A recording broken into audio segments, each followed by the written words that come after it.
Hello friends, welcome to Madurai to Malaysia cooking channel. இன்றைக்கி நம்ம ஒரு மதுரை ஸ்பெஷல் தாங்க பார்க்க போகிறோம். அதுதான் மதுரை நர்சிங் ஸ்வீட்ஸோட ஸ்பெஷல் மசாலா டீ. வாங்க அதுக்கு என்ன தேவைன்னு பார்க்கலாம்.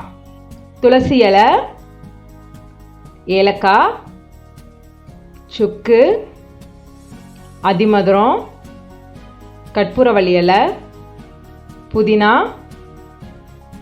இஞ்சி. இப்போது நல்லா பாலை காய வச்சுக்கோங்க. பாலுக்கு அதிகம் தண்ணி ஊற்ற வேண்டாம், இது கெட்டியாக இருந்தால் தான் நல்லாயிருக்கும். பாருங்கள், பால் நல்லா பொங்கி வந்துருச்சு.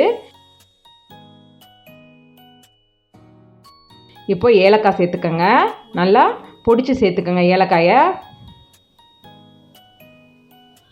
இது கூட இப்போது சுக்கையும் அதிமதுரத்தையும் நல்லா பொடிச்சு சேர்த்துக்கோங்க. அதிமதுரம் சிட்டிகை அளவு போட்டால் போதும். இது கூட கற்பூரவள்ளி இலை ஒரு 3-4 இலை போட்டால் போதும். துளசி இலை, இஞ்சியை நல்லா தட்டி போட்டுக்கோங்க.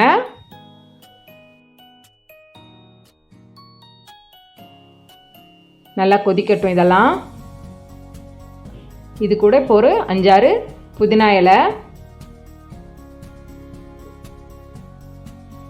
எல்லாத்தையும் போட்டு ஒரு மிக்ஸ் பண்ணிக்கலாம். இதை ஒரு 5 to 10 minutes வரைக்கும் நல்லா கொதிக்க விட்டுக்கலாம்.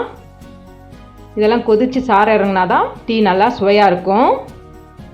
பாருங்கள், இந்த மாதிரி நல்லா கொதிக்க விட்டுக்கோங்க. இப்போ இது கூட டீத்தூள் சேர்த்துக்கலாம். உங்களுக்கு எந்த டீத்தூள் விருப்பமோ அதே சேர்த்துக்கலாம். நீங்கள் லைட்டாக வேணுனாலும் நீங்கள் டீத்தூள் கம்மியாக சேர்த்துக்கலாம், நல்லா ஸ்ட்ராங்காக வேணால் அதிகமாக சேர்த்துக்கலாம். ஆனால் இந்த டீக்கு ஸ்ட்ராங்காக இருந்தால் தான் இந்த டீ ரொம்ப சுவையாக இருக்கும்.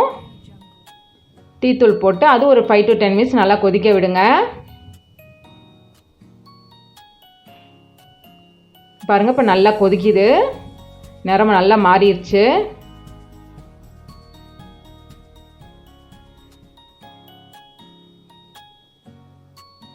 நல்லா கொதிச்சு பொங்கிருச்சு, சாரெல்லாம் நல்லா இறங்கிருச்சு. இப்போது அவ்வளோதான். இப்போ நம்ம அடுப்பை ஆஃப் பண்ணிடலாம்.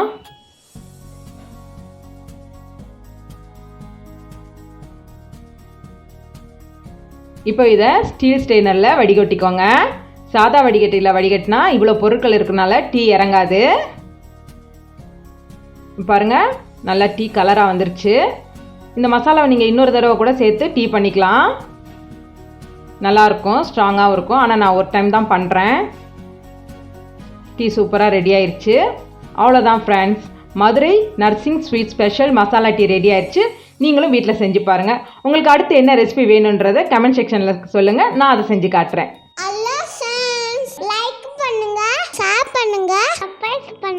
பெல் ஐகான் கிளிக் பண்ணுங்க. எங்க அம்மா சமையல வீட்டுல நீங்களும் செஞ்சு பாருங்க. எங்களுக்கு கமெண்ட் பண்ணுங்க. பாய்.